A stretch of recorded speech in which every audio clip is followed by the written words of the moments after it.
Hi there, this is Sean, the Honest Book Reviewer, with another book review. In this video, we're discussing Read and Buried, written by Eva Gates. It's book 6 in the Library Lighthouse Mystery series. I like this series very much. It's ending up being one of my favourite cozy mystery series of all time. A lot of that is because of Louise Jane, who's not the main character, but who is quite a big character in some books and not so much in other books. In this book, she doesn't make a very big appearance, but there's one big scene at the end with Louise Jane that's just amazing, and you have to read this book just to get to that scene. I found it riveting, so exciting, so engaging, very entertaining, and it just brings Louise Jane in a different light in some characters' eyes as well. Also in this book, there's a great mystery around codes and clues, around a treasure hunt, possible treasure map. And I found that element very exciting. I love stories that have codes and clues and maps and treasure hunts and things like that. I find those books very entertaining and very engaging. So for me, this was a really good read. At the start of this book, there's a work crew repairing the lighthouse wall. So in the previous book, a crack was forming in the lighthouse wall, and they weren't sure that they could fix it. They weren't sure they could get the funds to fix it. But they got the funds now. And so a crew is repairing it. And it just seems like the repair job is bigger than Ben-Hur, basically. They're digging a huge hole, much bigger than you normally would, to get down to foundations. But of course, this is a fiction story, so the author can just write what she pleases, basically. While they're digging this huge hole, they come across this old metal box. Old iron box, I think it is. It's locked. So they get it out and they take it into the library to investigate. They get it open. Inside is an old letter that's in code and also an old map. And the old map has numbers over it, I think it is. And it seems to be a map that's drawn about the local area. Just the shape of the land mass and everything seems to be the local area. And there's numbers on certain points, and they seem to be numbered around landmarks in the local area as well. But the really big clue is, what's this letter? I mean, it's in code. Are they going to be able to solve this code and read this letter? Despite the best efforts to keep this, on the down low, they don't want everyone to know about this. It seems sooner or later, everyone in the town knows about this coded letter. And there's a great scene where they have the monthly book club meeting in the library, and everybody just forgets about the book and they're all talking about the letter. And everybody in this book club meeting suddenly got a copy of the letter, or they're looking at a copy of the letter and they're trying to solve it. And Lucy, our main character, is trying to run the book club, just gives up basically, and she just lets them have it. And they're just trying to solve this letter, and they're all disappointed because by the end of the meeting of the book club, this letter is still unsolved. Another fun thing about this letter and map is that Louise Jane asserts herself as being the unofficial town historian. She thinks she should control all the information about the letter and the map. And she sets about trying to solve it. And I just love that in this story, because Louise Jane does know a lot about the local history in this book, in this area where the book's set. And I love her character, the way she just goes about things. She's like, a bull running at a red flag, basically. She just puts all her energy into this one thing at the moment and doesn't seem to have any breaks. And I just love that about this character. Also in this book, we get to meet people of the Historical Society, and we haven't met them before in this series. So it's a good introduction to new characters in the area. One of the people in this group, Jeremy Hughes, is very bombastic. He's very rude, very aggressive, and a lot of people don't like him. And he comes across as very arrogant as well. And of course, he makes a good murder victim, and he ends up being the murder victim in this book. What makes this mystery that little bit more interesting is how he's found. He's found in the library at night. And he's found in the library after there's evidence that someone broke into the library.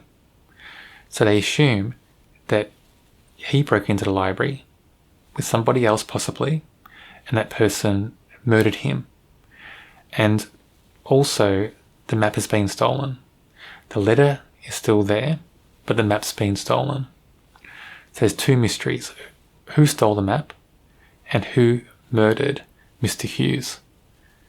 And what was he doing there in the middle of the night, breaking into the library in the first place? It's a very engaging mystery because there's so much to solve and it makes the mystery a bit more complex. While all this is going on in the book, in the background, the town is preparing for Settlers' Day. It's going to be this big event, and it's being held near the library, in the library grounds.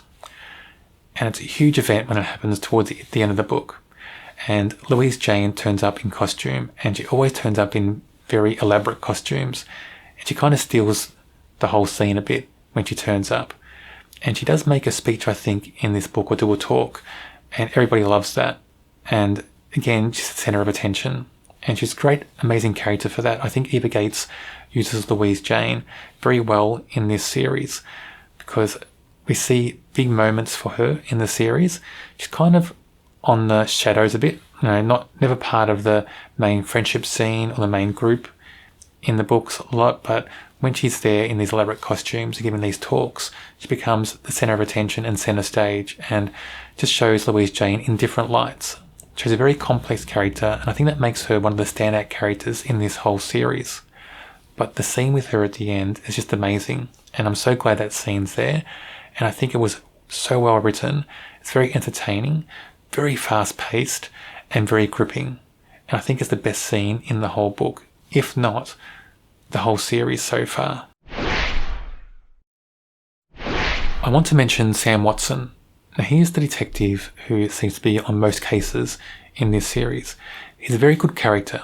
I love the way he interacts with Lucy in this series. At the very start, they had a bit of a choppy relationship, but they seem to have found some really good middle ground now. And I just love that character growth in Sam Watson. It just shows a bit of forward movement in the character, and I thought it was a good sign to see that in this series. He can be a bit overly aggressive when he's investigating. Can try to be a bit bossy, overly, bossing people around, shutting down things at will, it seems. That seems to have slowed down a little bit in the series, but the start was there quite a lot. But he's a very good character, very well balanced, I think, now, and he seems to be very well developed now and have character growth. I think it's a very good sign of an ongoing character in the series to have that growth and forward movement for the character. They're not stagnant. They're not standing still in who they are and their personality is. They're constantly shifting and changing, and that just makes them seem more lifelike and more real. Ronald, who's the children's librarian, I want to mention him. He's one of the library staff, one of the main library staff, the library in the Lighthouse. He's not one of the characters that is talked about a lot in the series, doesn't have a lot of scenes, but when he's there, he's a good support character. He always shows up to take the place of somebody as somebody moves on in some other action. He has these other good moments about him. He's got little quirks that often get described in the book, so he gets well-rounded in that respect. And he's a very caring character, it seems. Loves his job, it seems. Loves life, it seems. He's got this very positive personality. He has little one-liners every now and then. Unfortunately, mainly at the expense of Louise Jane, my favourite character. I just love the way Ronald is written in this series. Even though he's not a very big character, he's written in a way that seems very real, very lifelike. So the author should be congratulated for that. Having a character that's only shown in very small pieces, but creating one that's so well-rounded and so lifelike. Phil Cahill is one of the people in the Historical Society in this book. I like this character. He seems a bit fun, a little bit quirky, but I love some of the comments he has, and he seems to have good observations about people and situations. Doesn't seem to be taken in by flash, and doesn't seem to suffer fools lightly. So he makes a very different character, I think, and a very quirky character, and sometimes overly quirky, I think, and a bit outrageous in some of the things he does. But it's all done with a little bit of subtlety as well. So it's never too extreme and too outrageous, but just enough. Very subtle. So I think he's a very cleverly crafted character, and he's a little bit of a standout in this book, I think. I did enjoy this book a lot. I loved the whole mystery around the coded letter and the secret map, that whole treasure hunt. I thought that was really well done. I love the fact that the library is going to be there to stay because they're going to fix the wall. And I just love the other characters coming in from that historical society. Just added extra faces into the series, into this book, and different suspects as well. And of course, I love that scene at the end with Louise Jane. My favourite scene probably in the whole series so far. I rate this book a 4 out of 5. Another very strong book in this series. This series is just going from strength to strength. It's almost like there's not a weak book in this series so far. And I think the author's done a really good job in creating these characters that are very consistent and they're growing a lot. When we've got storylines that cross over maybe between 1, 2, sometimes into a third book, the author knows when to stop that, to finish that storyline off, and to find new storylines. And a lot of authors don't do that. A lot of authors have storylines that progress for too many books in a series and drag on, and you get sick of that. But I like the fact that this author doesn't do that. As I read through every book in this series, I'll review each one and put a video up on my channel. If you don't want to miss out on those videos, check out my channel and subscribe. Also, check out the Cozy Mystery playlist. It should be on your screen now.